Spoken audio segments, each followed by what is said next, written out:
జీవన తరంగాలు, ఇవే ఇవే జీవన తరంగాలు, జీవన తరంగాలు. ఎన్నాళ్ళు కొండంత భారాన్ని, మండే అగ్నిపర్వతాన్ని గుండెల్లో మోస్తూ పైకి నవ్వుతూ ఎలా కనిపించావు కీర్తి? నా కొడుకు పరువు తీయకుండా, మీ మావయ్య ప్రవర్తనని వేలెత్తి చూపించకుండా, మా పెంపకాన్ని మరొకరు ప్రశ్నించకుండా సహనంతో ఓర్పుతో భరించినందుకు నీకు ఎంతో రుణపడి ఉంటాం కీర్తి.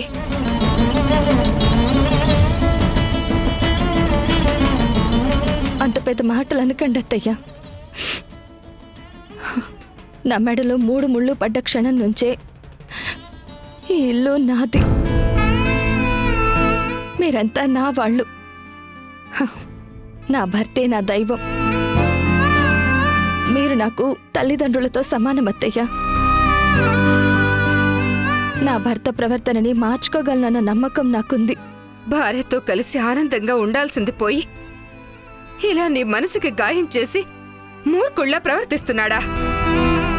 ఇప్పుడే వెళ్ళి వాడికి బుద్ధి చెప్పి నీతో ఎలా మసలుకోవాలో వాడికి గుణపాఠం చెప్పొస్తాను. అత్తయ్య, వద్దత్తయ్య, ఆయన్నేమీ అనొద్దు. నీకు అన్యాయం చేసిన వాణ్ణి దండించకుండా వదిలేమంటావా? వాణ్ణి అలాగే వదిలేస్తే మూర్ఖుళ్ళ ఉన్నవాడు కాస్త రాక్షసుళ్ళ మారతాడు. ఒక్కగానొక్క కొడుకు కదా అని అల్లారు ముద్దుగా పెంచినందుకు మేము క్షోభ పడేలా చేశాడు. నువ్వు అడ్డు చెప్పకు కీర్తి. 4 తగిలించి బుద్ధొచ్చేలా చేస్తాను. ప్లీజ్ అత్తయ్య, వద్దు. నా మీద మీకు ఏమాత్రం అభిమానం ఉన్నా ఆదర్శ్ని ఏమీ అనొద్దు. భర్తగా ఎలా నడుచుకోవాలో వాడికి చెప్పకపోతే వాడిలాగే ప్రవర్తించి నిన్ను కాల్చుకు తింటాడు కీర్తి. భర్త సరిగ్గా లేకపోతే ఆ ఇల్లాలు పడే బాధ ఎలా ఉంటుందో సాటి స్త్రీగా నేను అర్థం చేసుకోగలను. నీ కన్నీళ్ళి ఇంటికి మంచిది కాదమ్మా. అత్తయ్య, ఆదర్శ్ని నేను మార్చుకుంటాను. మీరు నాకు సపోర్ట్ చేస్తే చాలు. మీ అండతో ఆదర్శ్ని ఆదర్శవంతమైన భర్తగా నేను మార్చుకుంటాను. సరే కీర్తి, నీకు అండగా నేనుంటాను. నువ్వేం బాధపడకమ్మా.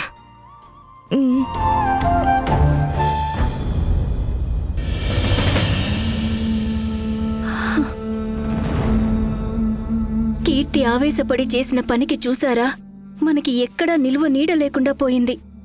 కనీసం ఈ అనాథాశ్రమంలోనైనా ఉండడానికి చోటు దొరుకుతుంది అనుకుంటే ఆ అవకాశం కూడా లేకుండా పోయింది. ఈ అవమానాల్ని భరించడం నా వల్ల కాదండి. నిరాశపడకు దీపా, ధైర్యంగా ఉండు. ఈ కష్టాలు కలకాలం ఉండవు కదా. దేవుడు ఏదో ఒక మార్గం చూపిస్తాడు. ఇన్ని అవమానాలు భరిస్తూ ఈ ఊళ్ళో మనం ఉండలేం. ఈ ఊరు వదిలి ఎక్కడికైనా దూరంగా వెళ్ళిపోదాం. అక్కడే ఏ కూలి పనో చేసుకొని కలో గంజో తాగి బ్రతుకుదాం. అది కూడా మీ వల్ల కాదంటే చెప్పండి, ఇక్కడే చచ్చిపోదాం. ఏడవకు దీపా, నువ్వన్నట్టే ఈ ఊరు వదిలి వెళ్ళిపోదాం. పద.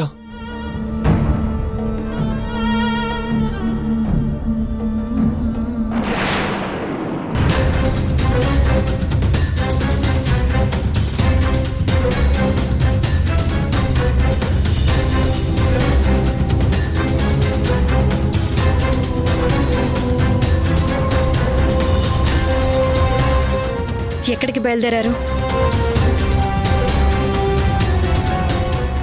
స్వార్థం కోసం చేసిన తప్పు మిమ్మల్నిలా నడి రోడ్డు మీద నిలబెట్టింది. నవమాసాలు మోసిన మీ అమ్మ చేతే నిన్ను మెడపట్టి బయటికి గెంటేయించింది. ఆ నీలకంఠం మాయలో పడి వాడి పంచను చేరారు. వాడేమో మిమ్మల్ని తన స్వార్థానికి వాడుకొని మిమ్మల్ని కటకటాల పాలు చేయాలని ప్లాన్ వేశాడు. ఆ రోజే చెప్పాను, ఆ నీలకంఠం గొంతులో విషాన్ని దాచినవాడు కాదు, ఒంటి నిండా విషం నింపుకున్నవాడని. మీరేమో వినలేదు. దాని ఫలితం ఇప్పుడిలా తలదించుకోవాల్సొచ్చింది. ఇంత జరిగినా సరే మీలో మార్పు రాలేదు.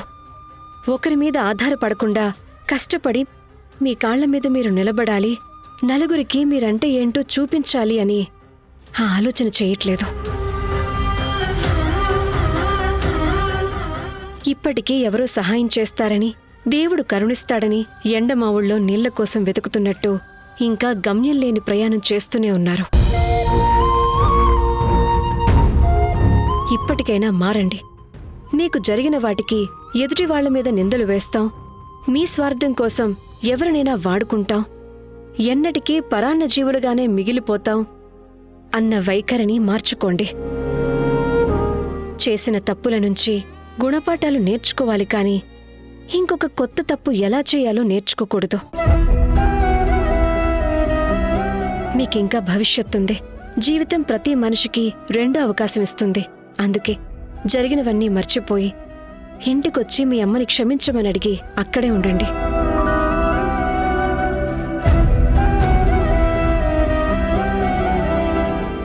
ఏ మొహం పెట్టుకుని ఇంటికి రమ్మంటారు? అమ్మకి చెల్లికి చేసిన మోసాలకి జీవితంలో వాళ్ళు మమ్మల్ని క్షమించరు, మా మొహం చూడరు. మేం చేసిన తప్పులకి ప్రాయశ్చిత్తమే లేదు. అమ్మలా చూసిన అత్తయ్య గారికి వెన్నుపోటు పొడిచాను. చెల్లెల్లా చూడాల్సిన ఆడపడుచు జీవితాన్ని నా స్వార్థం కోసం బలి తీసుకున్నాను. మోసగత్తే అన్న ముద్రను వేయించుకొని ఇలా రోడ్ల పాలయ్యాను.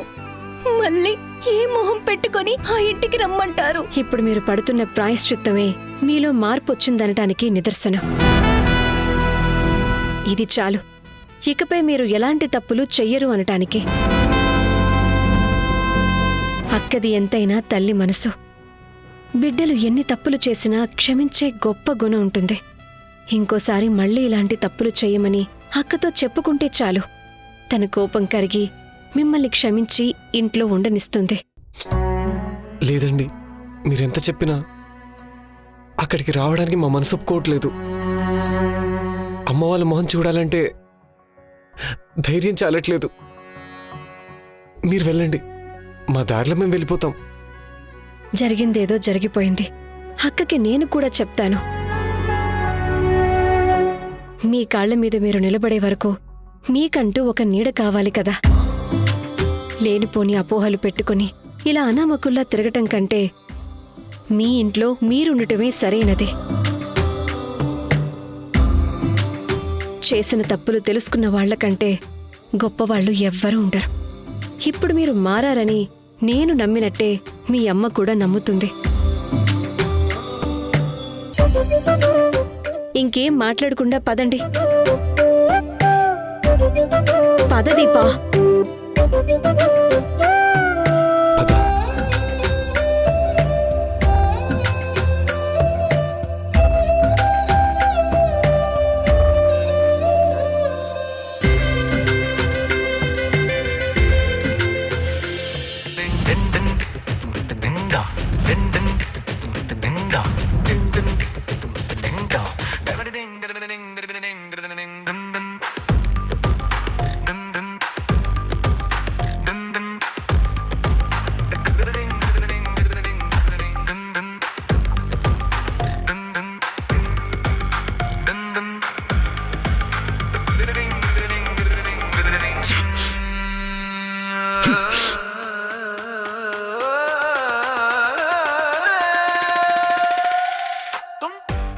ఇక్కడే ఉంటే ఇంట్లో మూలకున్న చీపురు కన్నా హీనంగా చూస్తుంది.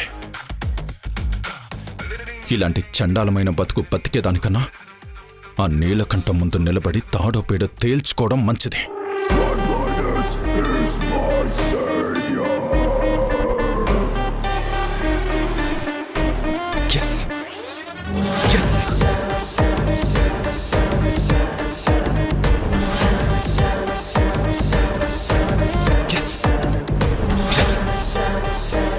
ఈ ఫైల్తో నీలకంఠాన్ని బెదరగొట్టి కోర్టులు డిమాండ్ చేయాలి. దేవికకి ఈ ఫైల్ విషయం తెలిసేలాగా సిటీ వదిలి అడ్రస్ లేకుండా చెక్కేయాలి. మంచి కోరి చెప్తున్నాను. ఆ ఇంటి నుంచి మీరు బయటకు వచ్చి వేరే కాపురం పెట్టండి.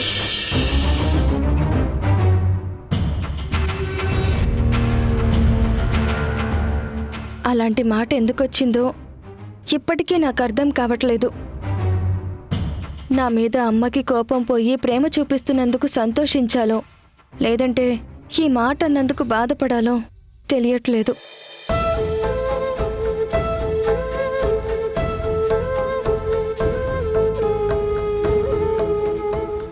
హే కీర్తి, గుడిలో మీ అమ్మ ఆడాళ్ళ ముందు నన్ను తిట్టిన దాని గురించే కదా నువ్వు హ్యాపీగా ఫీల్ అవుతున్నావు? హ, ఆ విషయం అక్కడితోనే మర్చిపోయాను. అయినా నువ్వే సడన్ గా తప్పంతా నాదే అన్నట్టు మాట్లాడావుగా. దీనికి నేనే నిన్ను అనాలి, పోనీలే అని వదిలేశాను. ఏంటే జాలి చూపిస్తున్నావా?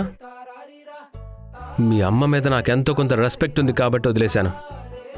అబ్బా, ఆ టాపిక్ వదిలేమని చెప్పానా? వదిలేస్తాను, కానీ ఒక కండిషన్. గుడిలో నేను వెళ్ళిపోయాక మీ అమ్మతో ఏదో మాట్లాడుతున్నావు, దేని గురించి? నువ్వు వెళ్ళిపోయావు కదా, ఎప్పుడు చూసావు? మా అమ్మతో మాట్లాడాలని వచ్చానులే, చెప్పు ఏం మాట్లాడావు? తల్లి కూతుళ్ళ మధ్యన 1,00,000 ఉంటాయి. అవన్నీ మా పర్సనల్, నేను చెప్పను. చెప్పవా? ఇందాక తెలుగులోనే చెప్పాను కదా. నీతో వాదించే ఓపిక లేదు. నాకు ఆకలేస్తుంది, టిఫిన్ వడ్డించు.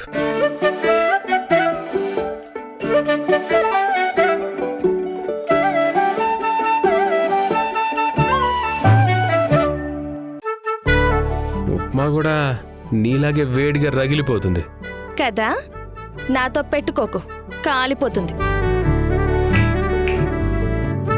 హలో మేడం, నా చెయ్యి నీ గురించే కండిషన్ తప్పింది. ఎలా తింటాడన్నది కూడా లేకుండా అలా వెళ్ళిపోతావేంటి?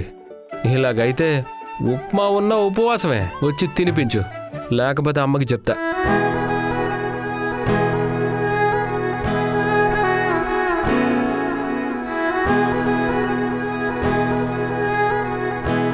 నేనేం అంటరాని వాడిని కాదు స్పూన్తో తినడానికి, చేత్తో తినిపించు.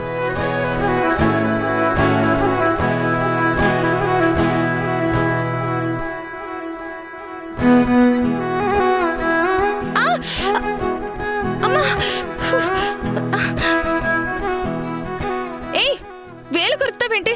చూసి తినాలని తెలీదా? నేనేం కావాలని కొరకలేదు, నువ్వే వేళ్ళు తొందరగా తీసేసి ఉండాల్సింది. పోనీలే, పాపమని తినిపిస్తే నాదే తప్పన్నట్టు మాట్లాడతావా? ఎంత పొగురు నీకు! నీ చేతికి దెబ్బ కాదు, చెయ్యి బెరుగుంటే బాగుండేది, అప్పుడు గాని బుద్ధొచ్చేది కాదు. హలో మేడం, ఆ దెబ్బ తగిలింది కూడా నీ వల్లే అని మర్చిపోవద్దు. పోన్లే పాపమని అమ్మతో అబద్ధం చెప్పాను. నువ్వు అన్నట్టు నా రెండో చేతికి కూడా దెబ్బ తగిలితే 2 చేతులకి కట్లు కట్టుకొని కాలు మీద కాలేసుకొని నీతో సేవలు చేయించుకునేవాణ్ణి.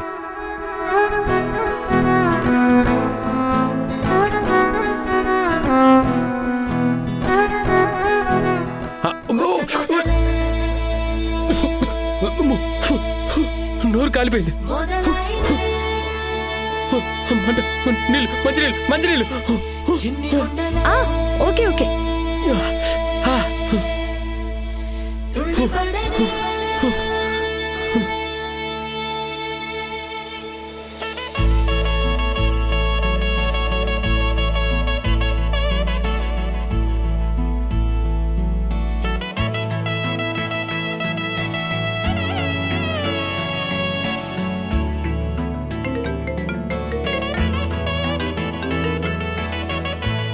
Hello Rakesh, how are you? చాలా రోజులకి కాల్ చేసావు. ఎన్ని రోజులు ఏమైపోయావు? వావ్, ఇంగ్లాండ్ వెళ్ళావా? ఫ్రెండ్తో కూడా అంత మురిసిపోతూ మాట్లాడాలా? ఇది నాతో అయితే ఒక్క మాట కూడా హ్యాపీగా మాట్లాడదు.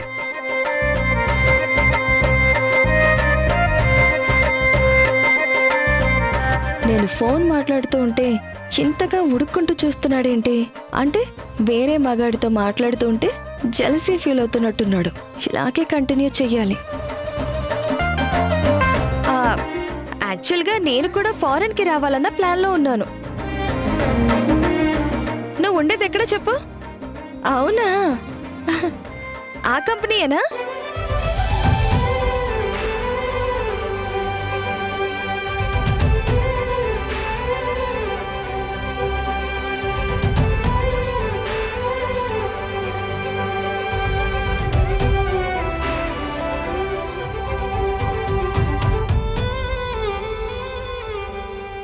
హాయ్ శ్రావణి, ఎలా ఉన్నావు డార్లింగ్? నిన్ను చాలా బాగా మిస్ అవుతున్నాను బంగారం. ఒకసారి కలవచ్చు కదా. ఈరోజు నైట్ పబ్లో కలుద్దామా? క్రేజీగా ఎంజాయ్ చేద్దాం.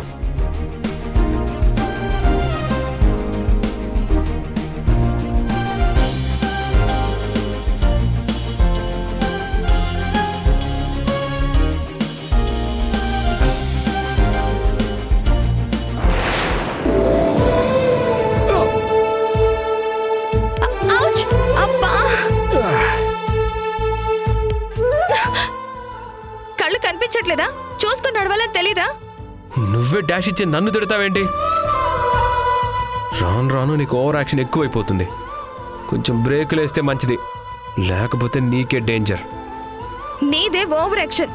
నీకే తల మీద 2 కొమ్ములు వచ్చాయి. ఫోన్ రాకపోయినా వచ్చినట్టు ఓవర్ యాక్షన్ చేస్తున్నావు.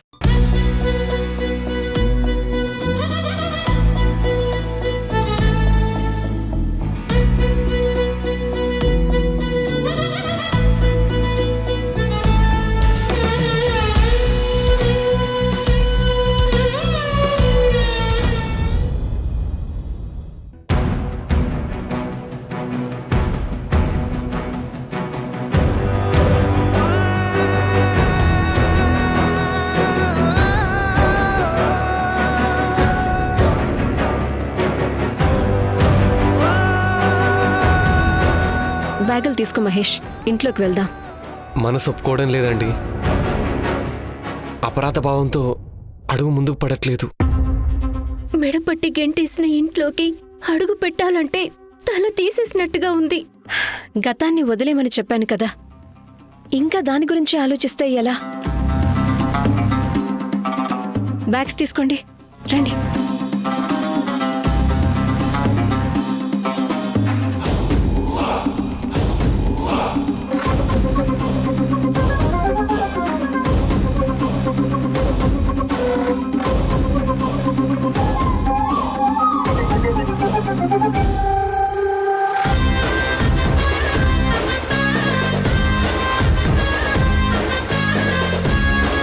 పదండి.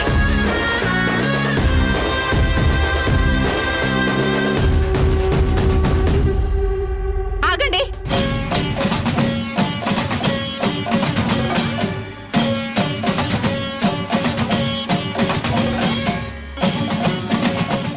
మళ్ళీ ఏ మొహం పెట్టుకుని ఇంట్లో కడుగు పెట్టారు?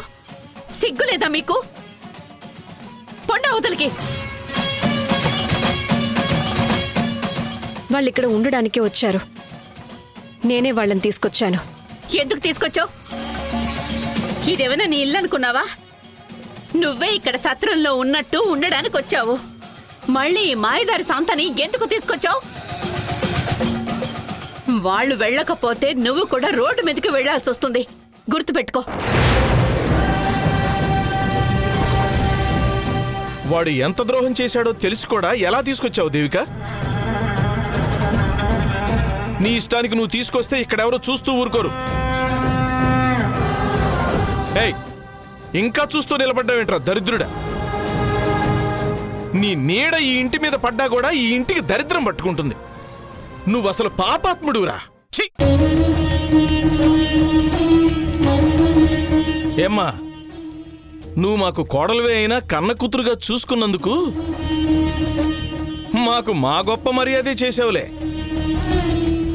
మళ్ళీ ఏ మొహం పెట్టుకుని వచ్చావు? నడవండి ఇక్కడి నుంచి. ఇంటికి పట్టిన శని పోయిందని అందరం ఊపిరి పీల్చుకున్నాం. నీ వల్ల నా మనవరాల్ని అపార్థం చేసుకుని దూరం పెట్టాం. ఇప్పటికే చేసిన తప్పు సరిదిద్దుకుని దానికి దగ్గర ఏ ప్రయత్నం చేస్తున్నాం. ఇలాంటి సమయంలో మళ్ళీ మీరొచ్చారంటే ఏదో ఉపద్రవం తీసుకొచ్చినట్టే.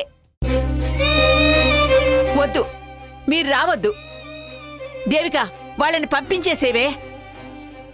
కీర్తిని క్షమించినట్టే మహేష్ వాళ్ళను కూడా క్షమిస్తే బావుంటుంది ధరణి. ఎంత కాదనుకున్నా నీ కొడుకు కోడలే కదా, ఈ ఇంటికి వారసుడే కదా. ద్రోహం చేసిన వాడు కొడుకైనా భర్తైనా నాకు ఒకటే, క్షమించేదే లేదు. అనవసరంగా వీళ్ళని వెనకేసుకురావద్దు. రేయ్, వెళ్తారా లేదంటే మెడ పట్టుకుని బయటికి గంటేయమంటారా? ఆగు ధరణి.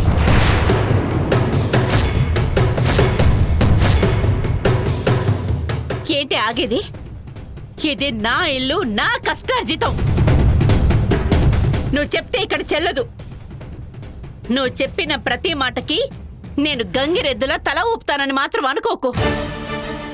వాళ్ళని పంపకపోతే నేను చెప్పిందే చేస్తాను.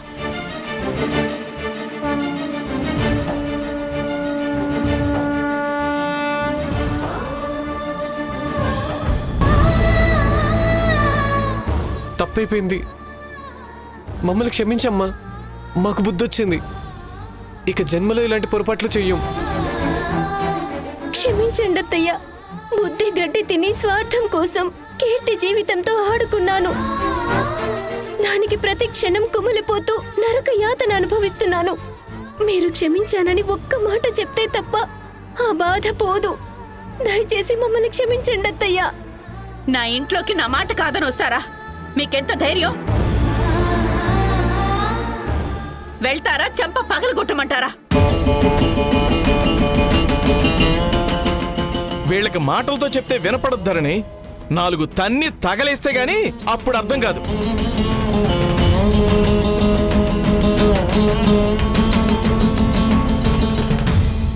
రేయ్, పైకి లేరా, పైకిలే.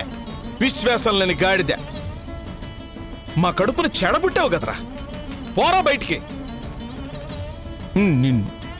మావయ్య, మేం మారిపోయాం మావయ్య.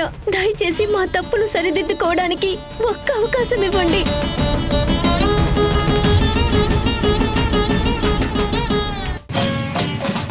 ఆగు మహేష్, ఇది ఆవిడగారి ఇల్లు మాత్రమే కాదు, నీ ఇల్లు కూడా. మిమ్మల్ని ఇక్కడే ఉంచుతానని తీసుకొచ్చింది నేను. నువ్వు ఎదురు తిరిగితే నేను అడ్డం తిరుగుతా. నువ్వు పోటీకొస్తే నేను కూడా పోటీకొస్తా. అడ్డంగా మాట్లాడినంత మాత్రాన వదిలేస్తానని అనుకోకు.